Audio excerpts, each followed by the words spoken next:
One welcome to our YouTube channel vet बाय का ज्ञान। आज की वीडियो में हम बात करेंगे 2021 के veterinary surgery and radiology paper 1 की, जिसके अंदर हम सबसे पहले फिलिप्स की बात करते हैं। तो एक्सप्लोरेटरी सर्जरी जो होती है is done to arrive at a diagnosis. तो हमें डायग्नोसिस के लिए हम एक्सप्लोरेटरी सर्जरी करते हैं, जैसे एक्सप्लोरेटरी रूमेनोटॉमी करते हैं डीएच के अंदर। फिर अमंग सॉफ्ट टिश्यू किसकी मैक्सिमम सुचर होल्डिंग पावर है, तो वो है स्किन की, ठीक है। और सबसे लिस्ट किसकी होती है, वो है फैट की। नेक्स्ट है dash are the wounds which are superficial layers of the skin only are removed, तो उसे अब्रेशंस बोलते हैं। नेक्स्ट है जो pathological symptom resulting from extensive crush injuries has been termed as, तो जो उन्हें एक्सेसिव क्रश इंजरीज जो होती हैं उनसे जो होता है पैथोलॉजिकल सिस्टम उसे सिम्टम्स जो होते हैं उसे बोलते हैं कॉन्ट्यूजन या ब्रूसेस। फिर फर्स्ट डिग्री बर्न जो है there is a diffuse swelling and sometimes vesicle formations, ठीक है। प्री एनेस्थेटिक ड्रग जो होती है which is alone sufficient with local anaesthesia to perform major surgeries in caprines, तो ज़ाइलाजीन ही है जिसके अंदर काफ़ी हम जो है यूज़ कर सकते हैं। फिर हमारी बात करें कॉर्नुअल एंड इंफ्राट्रोक्लियर नर्व ब्लॉक, ये दोनों ही ज़रूरी है हॉर्न एम्पुटेशन करते हैं इन कैप्राइन, ठीक है। जबकि नॉर्मल कैटल बफेलो में क्या होता है, सिर्फ कॉर्नुअल नर्व ब्लॉक होता है, पर अगर कैप्राइन की बात करें तो इंफ्राट्रोक्लियर नर्व भी साथ में उसके जो है नर्व ब्लॉक किया जाता है। फिर डोज रेट ऑफ किटामिन और द कैटलिस्ट, तो डोज रेट है वो 2 to 5 mg पर kg बॉडी वेट के हिसाब से देते हैं हम किटामिन IV। फिर apnoea followed by induction of anaesthesia is common in the, तो ये जो apnoea followed by induction of anaesthesia जो है वो कॉमन है। प्रोपोफॉल के अंदर इंजेक्टेबल एनेस्थीसिया है, ये काफ़ी पूछा जाता है। फिर short term xylazine plus ketamine anaesthesia in rabbit achieved by using ketamine 20 to 35 mg पर kg body weight and xylazine जो होता है वो 3 to 5 mg पर kg IM लगाते हैं। फिर है X ray travel in straight line with, तो ये लाइट की स्पीड से ट्रैवल होती है। फिर हम बात करें कि किसने जो है ग्रिड को इन्वेंट किया था टू रिमूव स्कैटर ग्रेडिएशन, तो जो गॉस्ताव बक्की था उसने ग्रिड को इन्वेंट किया था। फिर है जो जी हॉल्स नेच डेवलप्ड फर्स्ट, तो इन्होंने डोसीमीटर को जो है इन्वेंट किया था 1902 में। फिर हम बात करें dash is used as a preservative to control rapid oxidation of developing agent in X ray film processing, तो हम सोडियम सल्फाइड का यूज़ करते हैं। नेक्स्ट है हमारा जो dash is the cyst of salivary gland, तो रेन्यूला है उसे बोलते हैं सिस्ट ऑफ सलाइवरी ग्लैंड। फिर dash is the inflammatory thickening of the mucous membrane of the hard palate, तो उसे लंपास बोलते हैं, ठीक है। फिर हम बात करें epidural inclusion in cyst observed in the nasal passage of yearling foal is called, तो उसे बोलते हैं एथिरोमास, ठीक है। ये आता है एपिडर्मल इंक्लूजन सिस्ट है जो कि नेजल पैसेज जो होती है फोल के अंदर उन्हें देखने को मिलता है। फिर dash is the mixture of food cellular debris mineral salts bacteria which is deposited on और अराउंड द टीथ, तो उन्हें बोलते हैं डेंटल टार्टर। फिर dash is the tumour generally develops at the dental border और इन द इंटरडेंटल स्पेस, तो उसे बोलते हैं इप्यूलिस। नेक्स्ट MCQ की बात करें तो an inflammatory condition of interdental space in horses due to the injury caused by bit, तो बिट के साथ बिट से वजह से जो इंजरी होती है उस इन्फ्लामेशन कंडीशन को बोलते हैं गनेथाइटिस, ठीक है। फिर हमारी बात करें डीबडिंग जो होती है वो कब होती है, तो ज़्यादातर जो है वो 3 to 6 वीक्स ऑफ एज जो है ना, ये बी ऑप्शन वो करेक्ट है, ठीक है। बुक में नंदी की बुक में इसमें 3 to 6 वीक देख रखा है। डी बडिंग जो है उसी एज पे कैरीड आउट होती है। फिर opacity of lens in eyes termed as simple है कैटरेक्ट बोलते हैं। Dermatoid cyst contains hair teeth all both of the above, ठीक है। फिर abnormal retraction of the eyeball into the orbit, उसे बोलते हैं एक्सोप्थेल्मिया थर्मोस। फिर है fixing agent in the X ray fixers, तो हम यूज़ करते हैं वो है अमोनियम थायोसल्फेट। नेक्स्ट है रिप्लेनिशर जो होता है वो रिप्लेस करता है और मेंटेन करता है कंसनट्रेशन ऑफ एग्जॉस्टेड, तो जो डेवलपर होता है उसको ये एग्जॉस्टेड डेवलपर के लिए जो है हम रिप्लेनिशर यूज़ करते हैं, ठीक है। फिर पाइलोग्राफी जो होती है वो कॉन्ट्रास्ट रेडियोग्राफी किसकी होती है, तो वो रीनल पेल्विस जो होता है, ठीक है, उसकी जो है ये कॉन्ट्रास्ट रेडियोग्राफी है। फिर हम बात करें USG प्रोब जो है use for the scanning of deeper tissues, तो उससे 3.3 मेगाहर्ट्ज़ जो है यूज़ करते हैं। फिर वेटनरी रेडियोग्राफी में फोकल फिल्म डिस्टेंस जो होती है शुड ऑलवेज बी, तो जो फोकल फिल्म डिस्टेंस होती है वो 9700 तक होती है। फिर हमारी बात करें example of for ophthalmic local anaesthetic, तो वो है bupivacaine. Atropine is pre anaesthetic to reduces pain, salivary, gastric and bronchial secretion, B option is right। फिर है dose of thiopental sodium is IV in dogs, तो वो है 20 mg/kg body weight के हिसाब से। नेक्स्ट है न्यूरोनेप्टल जी से इज़ अ कॉम्बिनेशन ऑफ, तो जो न्यूरोनेप्टल जी से है वो कॉम्बिनेशन है ट्रैंक्विलाइजर्स एंड नार्कोटिक्स दोनों का, ठीक है। फिर बात करें जो ट्रैंक्विलाइजर होता है वो तो जैसे आपने सुना होगा फेंटेनिल, ठीक है, ड्रोपेरिडोल और फेंटेनिल का कॉम्बिनेशन सुना होगा, एक तरह का न्यूरोलेप्टल जी से है। इनोवार वेट, ये भी उसी की मैं बात कर रहा था। इनोवार वेट में जो है यही दोनों कॉम्बिनेशन आता है, ड्रोपेरिडोल और ठीक है। फिर उसके अंदर जो है ये भी न्यूरोलेप्टल जी से ही है। फिर है प्राउड फ्लैश जो होता है वो कॉमनली सीन इन, तो इक्वाइन में होता है। फिर है डॉक्साप्राम इज़ तो ये रेस्पिरेटरी जो है स्टिमुलेंट है। नेक्स्ट अपन बात करें blind purulent tract showing no tendency to heal, तो उसे बोलते हैं साइनस। फिर है next size of catgut use for enterotomy in dogs, तो हम जो है 20 जो है यूज़ करते हैं, सी ऑप्शन। फिर हम बात करें इंग्विनल हर्निया, इसको और क्या बोलते हैं, तो यूवेनोसील भी बोलते हैं। नेक्स्ट हमारी बात करें जो है डिफाइंस की, तो पहला है फ्लैगमॉन। फ्लैगमॉन को हम सेल्यूलाइटिस भी बोलते हैं। ये एक डिफ्यूज सुपरेटिव स्प्रेडिंग इन्फ्लामेशन है of loose connective tissue which predominant जो है of necrotic events over suppurative. Next बात करें प्राउड फ्लैश, इसे एक्सुबरेंट ग्रैनुलेशन टिश्यू भी बोलते हैं। It is the granulation tissue which grows above the level of the surrounding skin, ठीक है, ओवर ग्रैनुलेशन जो हो जाता है, preventing epithelial cells from growing across the wound. फिर है केलॉइड, ठीक है, ये पूछते हैं केलॉइड और प्राउड फ्लैश दोनों ही सिमिलर टर्म्स हैं, पर उसके अंदर तो क्या था, ग्रैनुलेशन टिश्यू की ओवर ग्रोथ थी। इसके अंदर क्या है, ग्रोथ किसकी, एक्स्ट्रा स्कार टिश्यू की, ठीक है। ये जहाँ पे भी जब हीलिंग होती है तो एक्स्ट्रा स्कार बन जाता है, उसे केलॉइड बोलते हैं। फिर है फ्रॉस्ट ब्लाइट, तो जो damage to the skin due to the excessive exposure to exposure to excessive cold environment से जो होता है डैमेज स्किन के ऊपर, उसे फ्रॉस्ट बाइट बोलते हैं। फिर जनरल एनेस्थीसिया, तो it is the unconsciousness of the subject with analgesia and muscular relaxation caused by controlled reversible intoxication of the CNS using drugs and other means।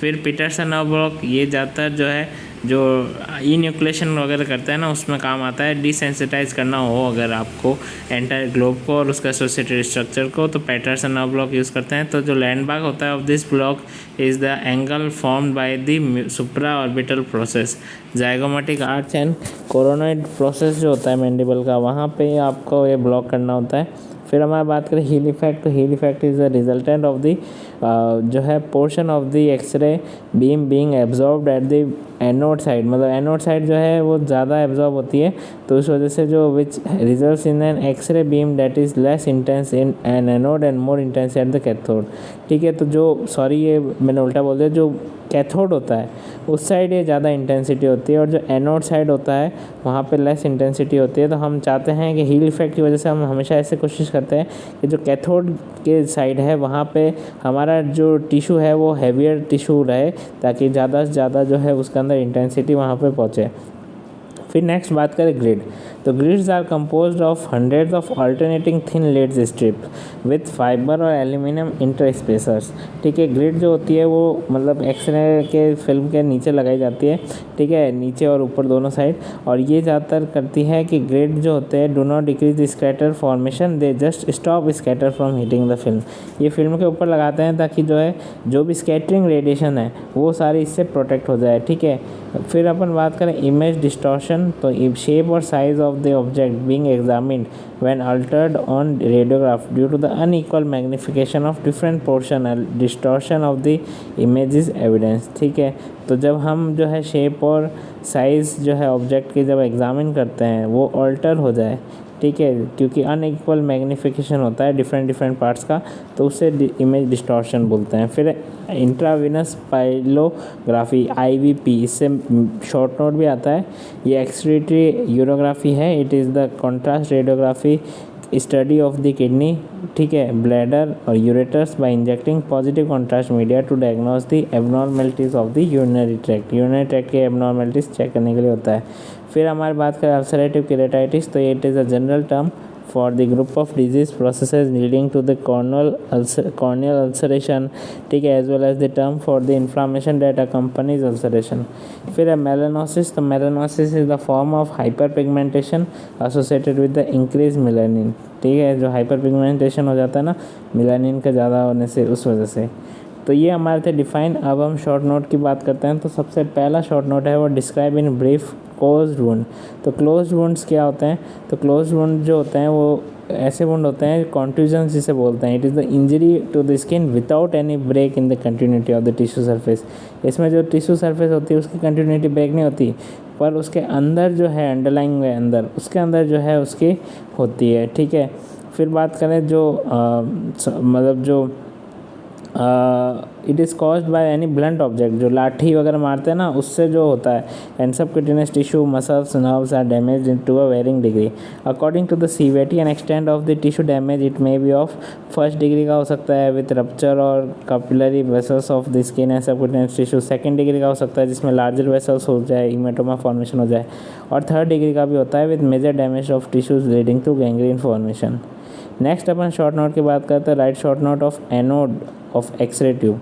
तो जो anode होता है वो इज़ अ टंगस्टन डिस्क जो कि act as a target for the electrons that come from the cathode, ठीक है। जो कैथोड के जो है कैथोड से जो इलेक्ट्रॉन्स आते हैं वो जो एनोड के ऊपर गिरते हैं वो एक टंगस्टन की डिस्क बनी हुई होती है, उस पर गिरता है। तो एक्सरे जो होती है वो प्रोड्यूस होता है at the anode when it strucks by the electron, ठीक है। ओनली 1% जो है वो इसका कन्वर्ट होता है एक्सरे में, बाकी सारा क्या हो जाता है हीट में कन्वर्ट हो जाता है, ठीक है। तो एक्सरे जो होती है वो रोटेटिंग एनोड भी होता है, उसके अंदर एक स्टेशनरी एनोड भी होता है, दोनों होते हैं। तो रोटेटिंग एनोड की बात करें तो वो स्पिन करता रहता है, तो इलेक्ट्रॉन बीम जो होती है वो इंटरेक्ट करती है with a new part of the anode. Again rotating anode spread the X ray formation और heat over the larger area. If it did not spin तो इलेक्ट्रॉन बीम जो होती है would heat the same part of the anode at all the time, तो उसे damage हो सकता है। स्टेशनरी वाला इसलिए ज़्यादा लॉन्ग ड्यूरेशन नहीं होता, जबकि रोटेटिव वाला लॉन्ग ड्यूरेशन होता है, ठीक है। और जहाँ पे वो हीट करता है उसे बोलते हैं फोकल स्पॉट। नेक्स्ट अपन बात करें हनी सिस्ट क्या होती है। तो हनी सिस्ट जो है उसे रेन्यूला भी बोलते हैं। रेन्यूला और honey cyst is the retention of cyst due to the obstruction of mucus gland और duct of sublingual salivary gland. ये अकर होती है under the tongue close to the frenulum linguae. Disturb prehension and excessive salivation interferes with mastication and swelling.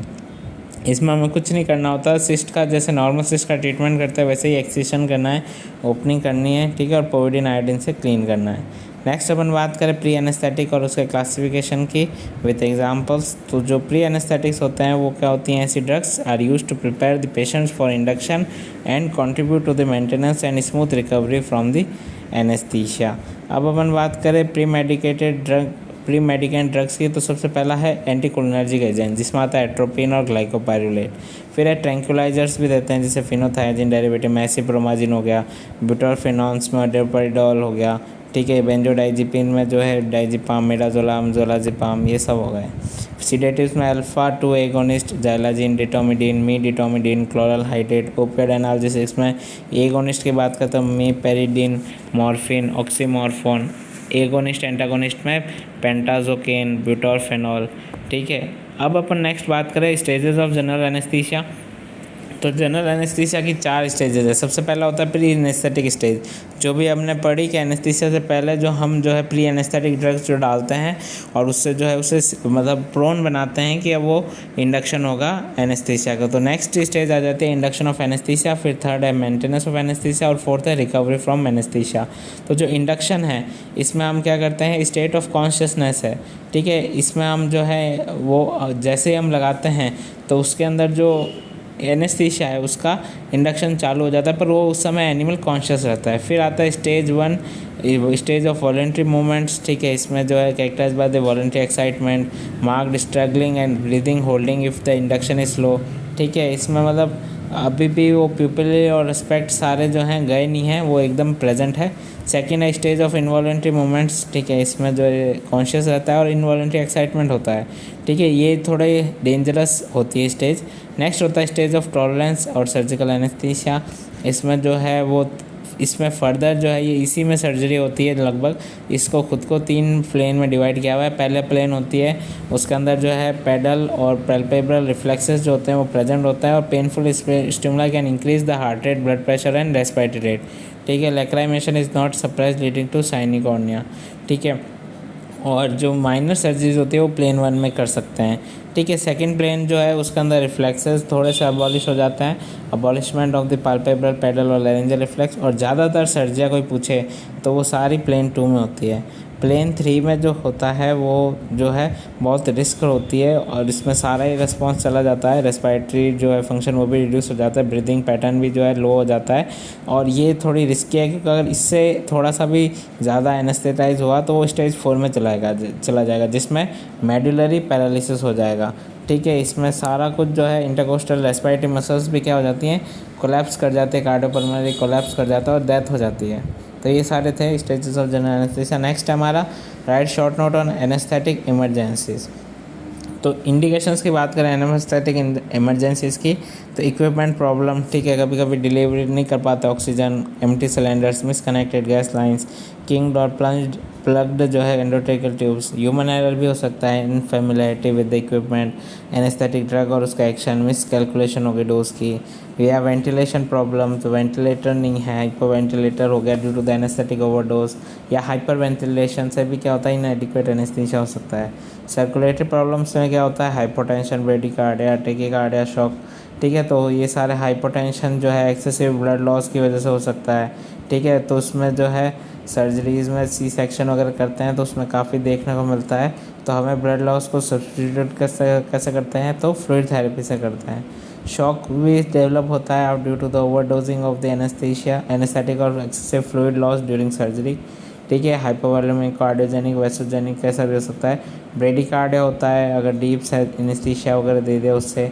Tachycardia भी होता है जब heart rate बढ़ जाती है क्योंकि पेन वगैरह होता है तो।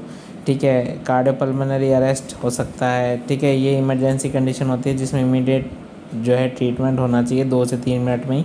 ठीक है, तो इसमें आपको ये जो है CPR जो है वो देना होता है, और एयर, ब्रीदिंग और सर्कुलेशन, इन तीनों को जो है चेक करना होता है, तो इसलिए ABC ऑफ CPR बोलते हैं। ठीक है, तो ये था हमारा इमरजेंसीज। नेक्स्ट है हमारा write short note on proptosis. तो प्रोप्टोसिस क्या होता है, proptosis is when the I globe moves forward out of its orbit. ठीक है, ये आप फोटो में देख सकते हैं कैसे बाहर आ जाता है, यानी लग्जेशन हो जाना उसका आई ग्लोब का ही। तो ये ज़्यादातर स्वेलिंग और ब्लीडिंग जो है कॉज करता है और वेरी पेनफुल कंडीशन है। ठीक है, नेक्स्ट है हमारा side note on the एट्रोपियन।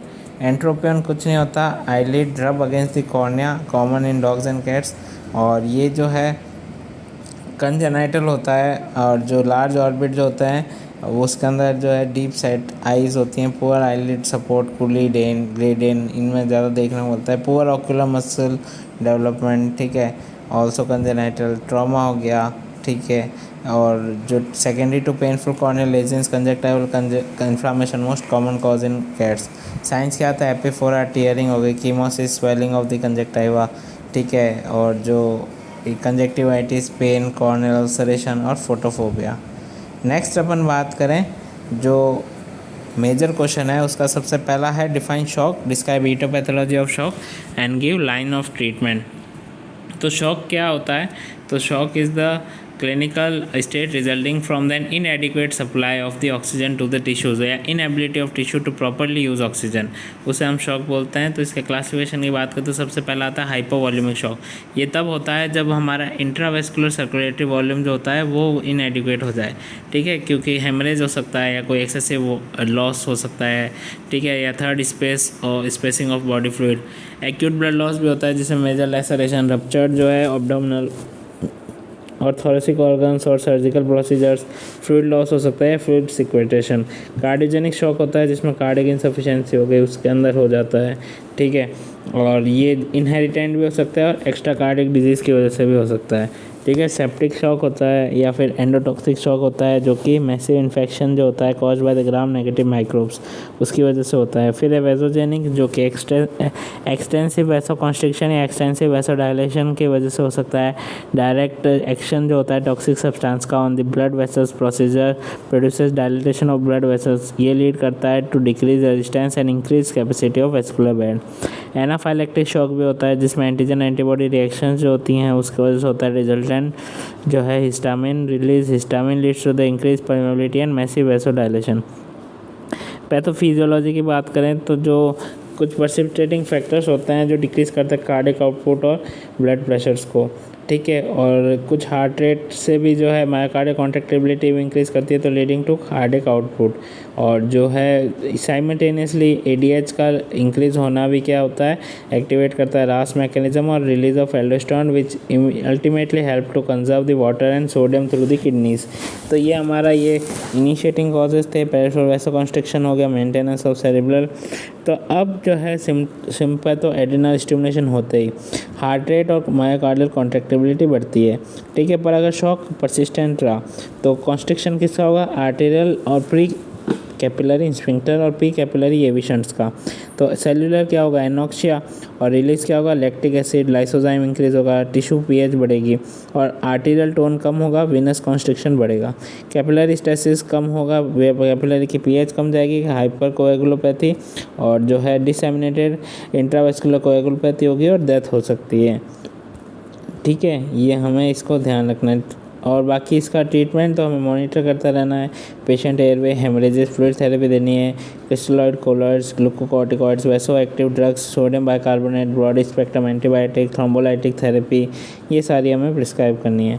Next हमारा write in explain in detail about the contrast radiography in veterinary practice. ठीक है, तो जो वेटनरी प्रैक्टिस की बात करें तो कॉन्ट्रास्ट रेडियोग्राफी आप जानते हैं इधर हाईली रेडियोलुसेंट और हाईली रेडियो ओपैक सब्सटेंस को यूज़ करके which is administered to the patient to increase the radiographic contrast within the organ और सिस्टम। ठीक है, कॉन्ट्रास्ट रेडियोग्राफी एक स्पेशल रेडियोग्राफी है। ठीक है, प्रोसीजर यूजिंग कॉन्ट्रास्ट मीडिया। तो ये ज़्यादातर क्लासिफिकेशन की बात करें तो दो तरह के होते हैं, पॉजिटिव कॉन्ट्रास्ट मीडिया और नेगेटिव वाला। पॉजिटिव वाला क्या करेगा, जिसका हाई एटॉमिक नंबर होता है, ठीक है, वो ज़्यादा एक्सरे ऑब्जर्व करेगा तो वो ज़्यादा वाइट दिखेगा, ठीक है, एक्सरे में। और नेगेटिव वाला जो होता है उसकी लो स्पेसिफिक ग्रेविटी होती है, तो जैसे एयर, ऑक्सीजन, CO2 ये सारे क्या होते हैं, ब्लैक दिखते हैं रेडियोग्राफ पे। तो आइडियल कोई पूछा आपको तो वो क्या है, एयर। ठीक है, अपन बात करें कैरेक्टरिस्टिक्स की तो इसमें हाई एटॉमिक नंबर, ठीक है, उसका by product should be not be toxic, ठीक है, organ should be to be radiograph only be for a desired period. और कॉन्ट्रास्ट रेडियोग्राफ जो निकालते हैं उसमें जो कॉन्ट्रास्ट एजेंट यूज़ करते हैं उसका एक्सक्रीटिव ऑर्गन जो है उसके must specifically be extracted that in sufficient concentration. ठीक है, अब अपन बात करें कि पॉजिटिव कॉन्ट्रास्ट रेडियोग्राफी जो होती है और नेगेटिव कॉन्ट्रास्ट रेडियोग्राफी होती है और डबल कॉन्ट्रास्ट जो स्टडी होती है उसमें क्या है। तो जब हम पॉजिटिव वाला कॉन्ट्रास्ट मीडिया यूज़ करते हैं और तब हम निकालते हैं रेडियोग्राफ उसे, तो उसे पॉजिटिव कॉन्ट्रास्ट रेडियोग्राफी बोल देते हैं। जब नेगेटिव तो नेगेटिव, पर जब हम पॉजिटिव और नेगेटिव दोनों कॉन्ट्रास्ट मीडिया को यूज़ करते हैं तो उसे डबल कॉन्ट्रास्ट स्टडी बोलते हैं। क्लासिफिकेशन की बात करें तो बेरियम सल्फेट, वाटर सॉल्युबल जिसमें आयोडीन का जो होते हैं आयोडीन प्रिपरेशन वो यूज़ किए जाते हैं, विस्कस और आयली प्रिपरेशंस भी आती हैं और कॉलीसिस्टोपैक्स भी आते हैं। ठीक है, बिलियरी सिस्टम के लिए। फिर अपन बात करें इसके अंदर अलग अलग टेक्निक्स हैं, जैसे जिसमें आता है कि हम पॉजिटिव कॉन्ट्रास्ट स्टडी में बेरियम और वाटर सॉल्युबल आयोडीन प्रिपरेशन भी यूज़ करते हैं। डबल कॉन्ट्रास्ट स्टडी में हम क्या है कार्बोनेटेड बेवरेजेस पिलाते हैं before and after use of barium. ठीक है, नेगेटिव कॉन्ट्रास्ट मीडियम में room air is given by stomach tube at 6 to 12 ml पर kg बॉडी वेट के हिसाब से। कार्बोनेटेड बेवरेज भी देते हैं नेगेटिव कॉन्ट्रास्ट स्टडी के लिए। बेरियम मिनिमा भी करते हैं रेक्टम और कोलन से, ठीक है, ताकि हमें बेटर रेडियोग्राफ्स मिले। नेक्स्ट हमारा मेजर है describe in detail management of the surgical affection of horn. तो जो हॉर्न की बात करें तो हॉर्न एक हार्ड यूजुअली परमानेंट स्ट्रक्चर है projecting from the head of certain mammals such as cattle, sheep, goat, antelopes, consisting of horn process a bony core covered with sheath of keratinous material or hard smooth keratinous material form the outer covering of the horn। और कोरियम जो होता है उसका base पे होता है। Horn की papillary जो होती हैं वो शॉर्ट होती हैं और more squares toward the apex of horn. ठीक है, हॉर्न ट्यूब्यूल्स जो होते हैं वो एक्सटेंड करते हैं from the base of the horn toward the apex of the horn. Growth of the horn depends करता है न्यूट्रिशनल सप्लाई पे।